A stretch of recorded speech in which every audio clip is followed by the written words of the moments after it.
Ah, here it is. My test results. Can you hear my heart beating? Oh, the white man's science is amazing, ain't it? Oh, no. This can't be. It says I'm 102% African with a 2% margin of error. Why, Lord? Why, Lord? Why?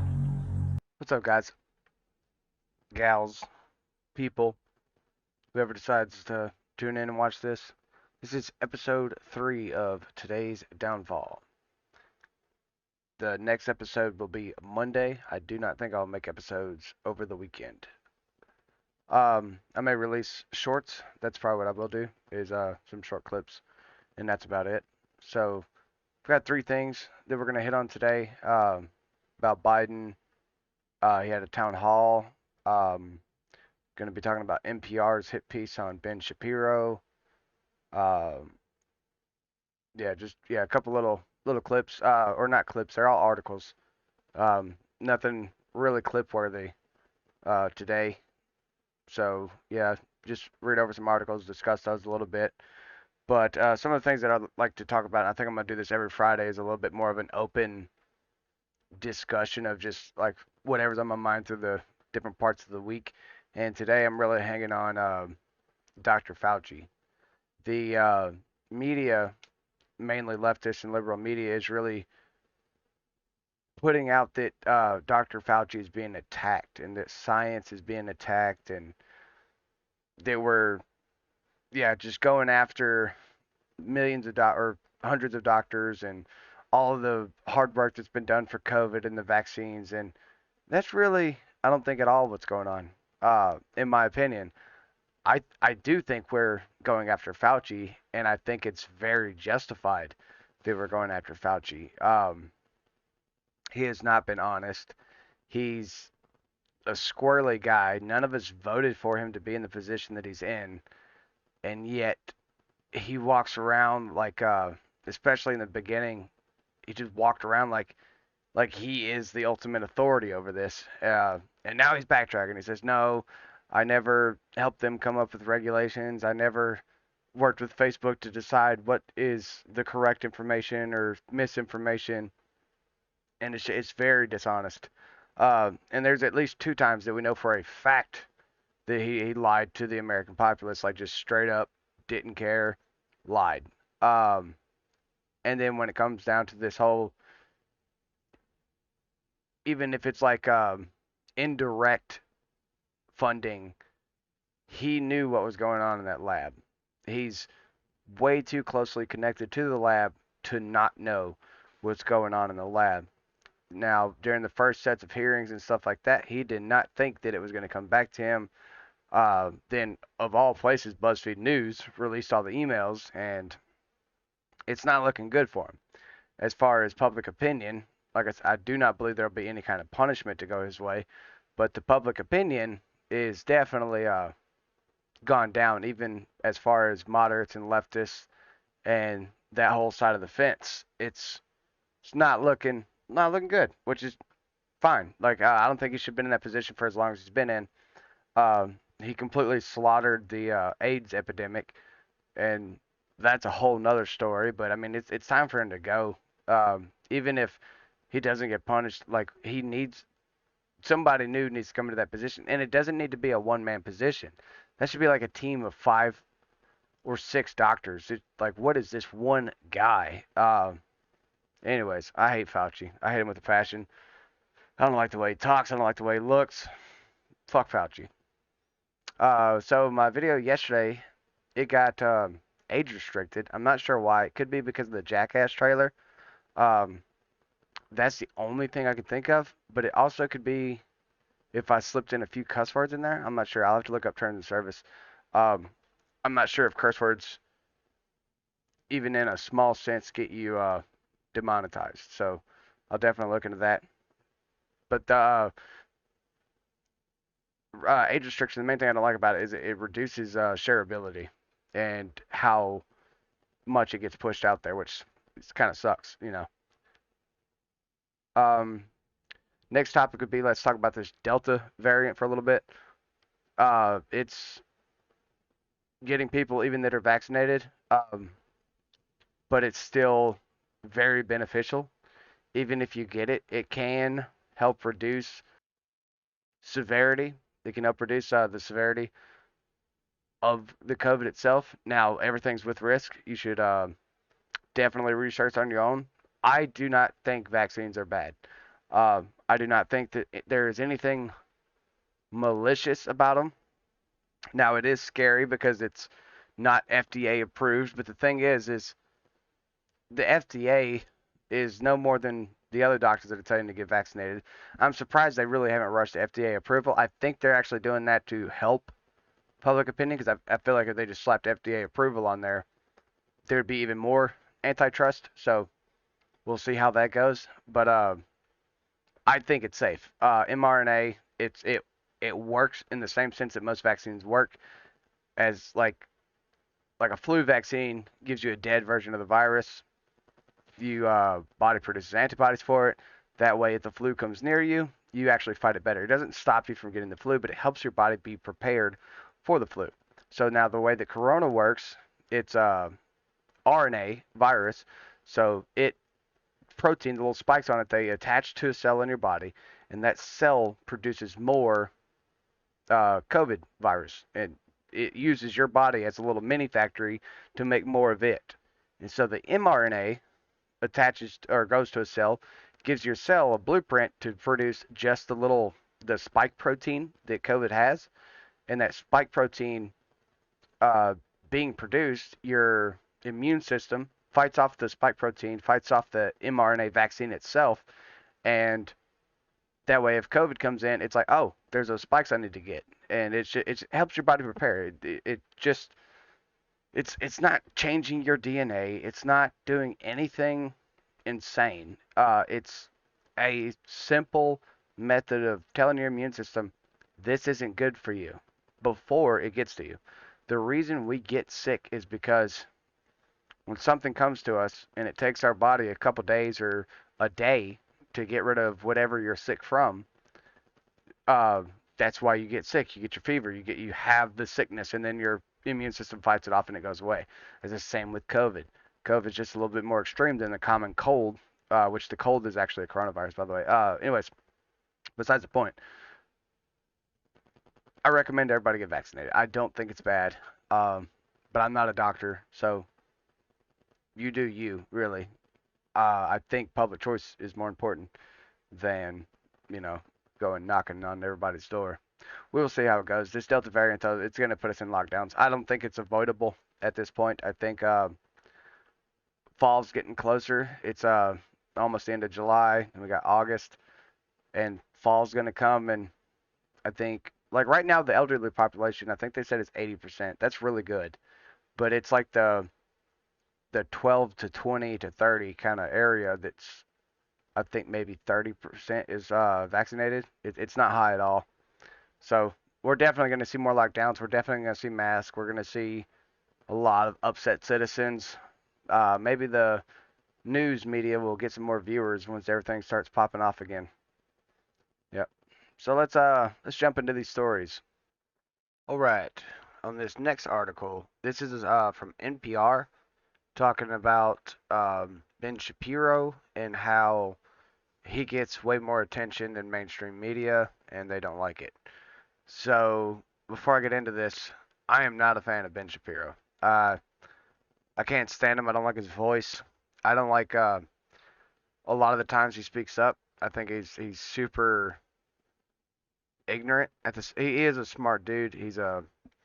I used to watch all those little videos of Ben Shapiro destroys college student, but then it just he got way too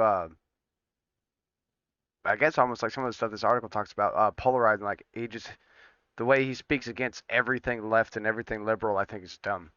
Like when he got mad about the WAP song from, was that Cardi B or Meg The Stallion, whatever their names are.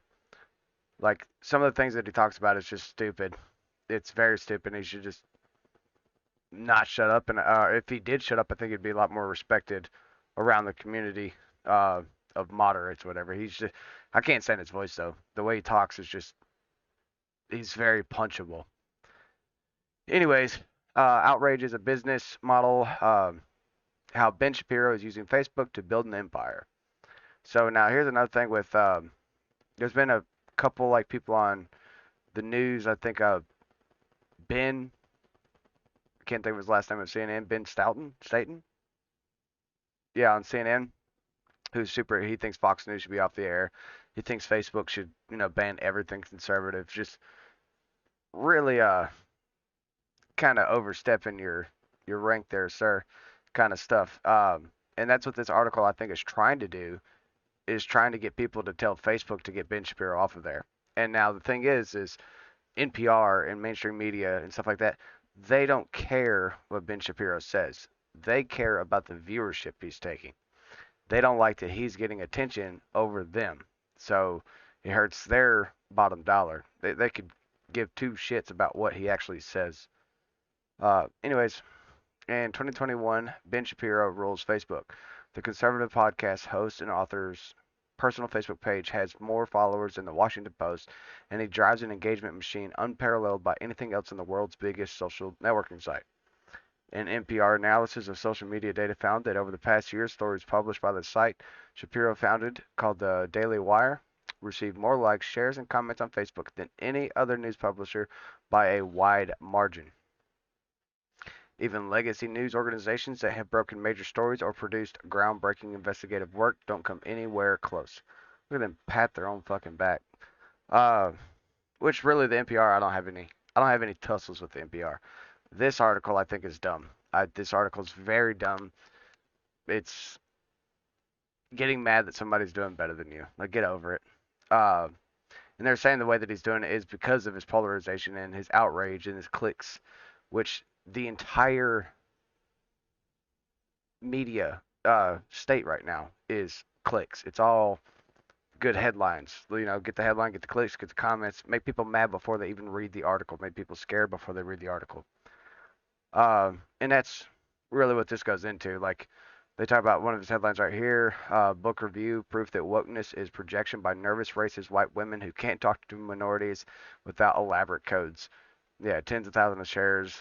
And then it goes deeper into that. I'll have this whole article down in the description if you want to read it. To me, looking at these articles, though, it does look like it's all plateauing out for the mainstream, which would be your Fox News, CNN, Washington Post, New York Times, all those. I mean, those are all very similar to each other. And like, look, January was when a lot of them peaked out, and it's been going down since. Even him, the Daily Wire, it is going down. So nobody's interested in the news right now. Nothing's, besides this Delta variant of COVID, there's nothing going on. So that's why you got to go real clickbaity and just get more and more into people's emotional well-being. Say, hey, they're coming for you, and then you get the clicks, you get the likes, you get the comments, you get all of that good stuff. And then right here, when it's talking about engagement per article, it's going down, while the other one's starting to plateau out. His is going down from April. It's down almost 10,000. No, down almost 4,000. Uh, yeah. So I think everybody's just fed up with the news, whether it be conservative or uh, liberal. Because I mean, they have Fox News on this list, and it's in the same boat. It's not just he's not just beating liberal news networks. He's beating conservative news networks. So, for an example, though, I pulled up the Daily Wire and I pulled up NPR just to see what the headline differences are. So, yeah, this is the Daily Wire, and these headlines is, yeah, Biden on if some Dems support defunding the police. Do some in GOP think we're sucking blood out of kids? What?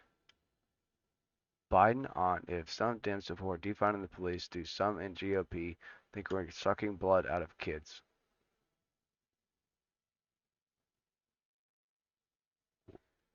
Hold on. I'm going to open that article up. Headline got me. But all right, so yeah, then this one right here, Meghan McCain slams Pelosi and McCarthy over January 6th committee drama. Start acting like adults, and I can tell you by this headline, she don't slam nobody. She may say start acting like adults, but she says it to a camera. Um, I yeah, I'm not a fan of the McCains. Old, dead, none of them. Maxine Waters asked DOJ to investigate alleged rogue violent gang of deputies within LA. Mississippi pushes U.S. Supreme Court to overturn Roe v. Wade.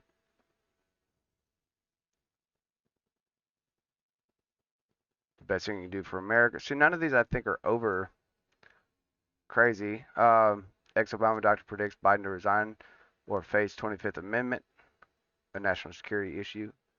Justice Department relaunches regional gun trafficking strike forces after attacks on black Jewish woman who resigned as diversity officer. Children's book group announces retirement. Yeah, see, none of these I think are over the top. Like that one that they had in there, obviously it was, but 6 celebrities who risked their that's yeah, clickbait. Craziest examples of critical race theory in schools. Republican governors must use their newfound boldness to uphold sanctity of life. 7 Lion media outlets claiming CRT isn't being taught in public schools. So I mean, yeah, it is conservative headlines, but it's not. Oh my God, put your aluminum foil hat on. Things are going crazy. So now we're over on NPR.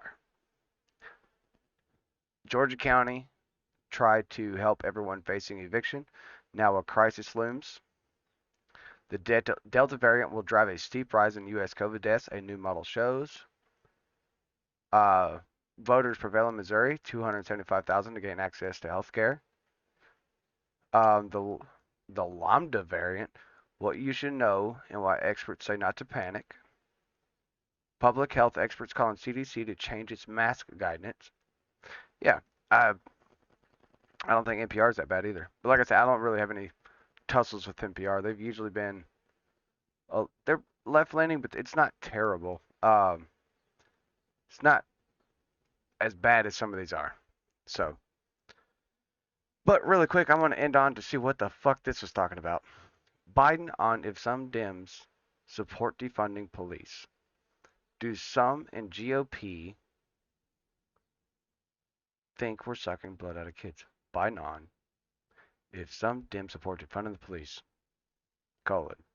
Do some in GOP think we're sucking the blood out of kids? President Joe Biden raised eyebrows with a video clip that went viral on Thursday evening that featured his response to a question from a reporter on Wednesday night regarding whether some Democrats support the defund the police movement. I'm the Democratic Party. I'm the president. So is the Speaker of the House, and so is the Majority Leader. We're not defunding the police. Okay? And are there people who, in the Democratic Party, who want to defund the police? Are there people in the Republican Party who think we're sucking the blood out of kids? Ah, that's actually, I like that. That's funny. Funding the police and have not. Are there people who in the Democratic Party who want to defund the police? Are there people in the Republican Party who think we're sucking the blood out of kids? I'm not sure. Are there people in the Democratic Party who want to defund the police? I like that. I'm actually, that's hilarious. That's good on Biden. Good on Biden. He was quick with it too. Coming to us from Bloomberg, and the title is Biden on CNN. There was a town hall yesterday, so yeah, Biden on CNN gets smaller audience than a normal night at Fox News. Read down further. CNN struggled to attract an audience for its exclusive town hall event with President Joe Biden on Wednesday night, with the event trailing Fox News. With the event trailing Fox News' regular programming and ratings.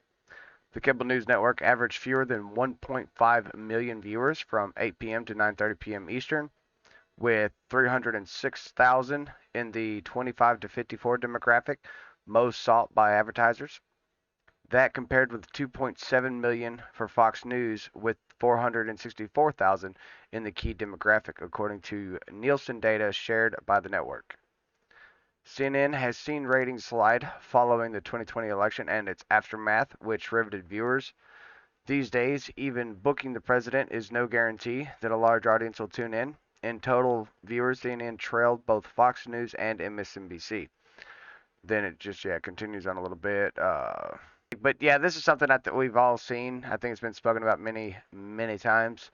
Uh, Even Fox itself has shrunken viewership dramatically since the election and since Biden's president.